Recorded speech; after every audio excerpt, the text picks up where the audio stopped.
5 haunted Canadian forests I explored, and why I'll never forget them. You ever notice how forests feel different at night?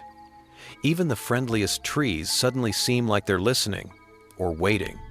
I've always been someone who's drawn to places like that, places with a story, places where the silence feels a little too heavy. So today, I want to take you with me on a journey through 5 of the most haunted forests in Canada. These are places I've explored myself, or at least tried to. And whether you're planning your own road trip or just love creepy stories, trust me, you'll want to hear what I experienced along the way. 1. Stanley Park's Old Growth Forest, Vancouver, BC. The first forest I ever visited on this list was Stanley Park, right in the heart of Vancouver. Now, you'd think an urban park would feel tame families, joggers, cyclists. But the moment you step deeper into the old growth section, everything changes. I remember walking down the trail early one foggy morning. The trees there are massive towering pillars that look like they've been watching over the land for centuries. Locals always say, the forest feels alive, and they're not kidding. As I moved deeper in, I felt this strange sensation, like the air was thicker, like the trees were leaning in ever so slightly. Some people say the place has spirits, guardians of the land. I don't know about that, but I swear the branches whispered overhead. Not wind, not animals, whispers.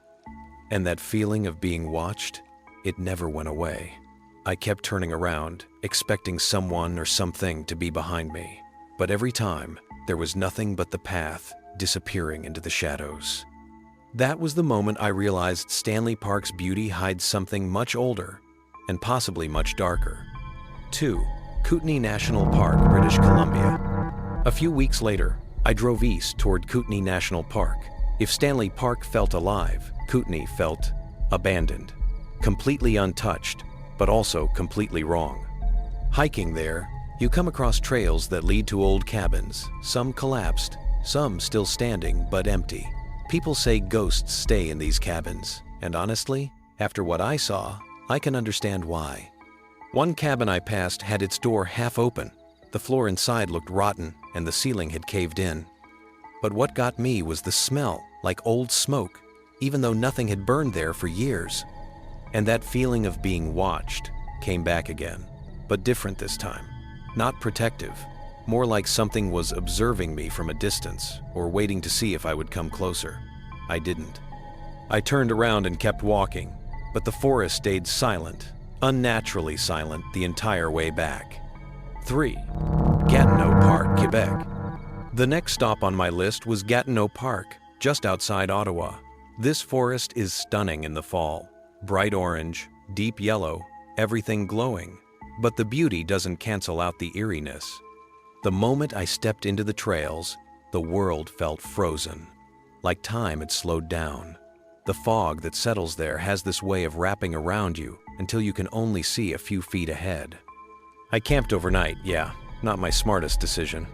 Right after sunset, I started hearing things, wooden creaks, almost like someone was stepping on old floorboards, but I was completely alone.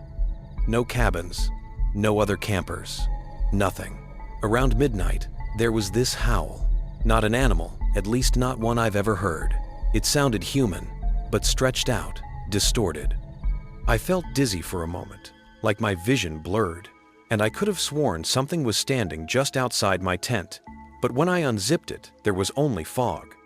Even now, I'm not sure if my mind was playing tricks or if something in Gatineau Park was trying to get closer. 4. Point Pelee National Park, Ontario. Next up was Point Pelee. This one's popular with tourists, beautiful shoreline, fascinating wildlife. But once you get past the crowds, the park changes. There's a fog there that feels heavier, darker. The land almost feels stuck in time. And the swamps? They look like the set of a horror movie.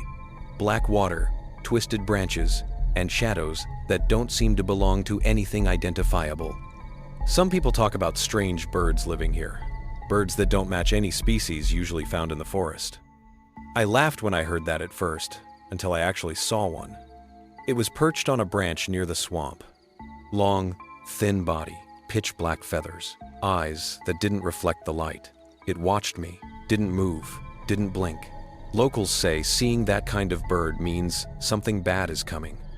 I don't know about curses, but I left the swamp area quickly, and for the rest of the day, the forest felt hostile, like it didn't want me there.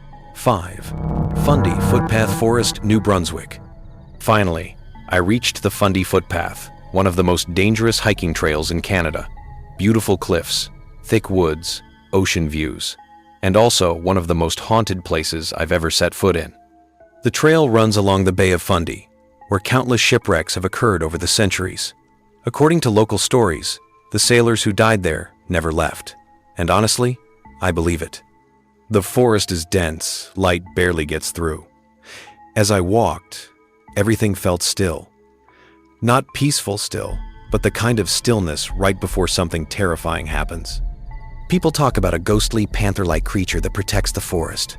I didn't see it directly, but a few times I heard something large moving through the trees silently. No snapping branches, no breathing, just movement. At one point, I reached a lookout over the water, and I swear I heard voices, men's voices, echoing far below. But when I looked, the ocean was calm, empty. That was when I decided the Fundy Footpath might be beautiful, but it's a place that remembers its dead. Final thoughts. After exploring these 5 forests, I realized something. Canada isn't just full of natural beauty. It's full of stories, memories, and places that feel like they're more than just landscapes. Some people avoid them because they're scared of what they might see. Others, like me, go because we want to understand the mystery. And if you ever find yourself near any of these places, I won't tell you to stay away. But I will tell you this: respect the forest, because sometimes the forest is watching. Please like, share, and subscribe, and hit the notification bell for more videos.